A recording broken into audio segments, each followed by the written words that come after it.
To open the cover page editor, I'm going to select a basic template. This is the bundle main view. To get to the cover page, we head to the ribbon at the top and click the cover page icon. This shows me the cover page editor. It already has predefined text on it, and to edit or delete that text, all I need to do is select it and then make my adjustments.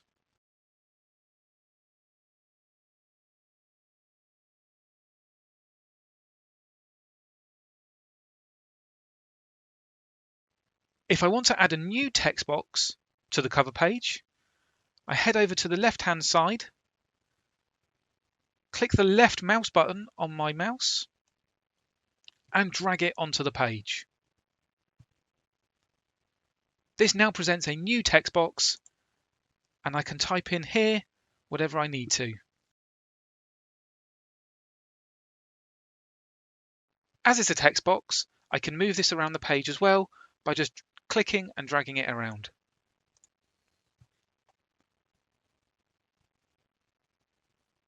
I can also add a table to the cover page for where I have multiple parties.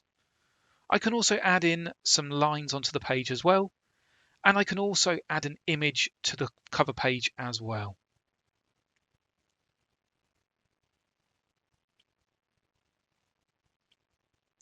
Because this is a text editor like Word, we have all the functionality that you would expect to see, including changing fonts, increasing the size, and all of the other things that you would expect to see in a text editor.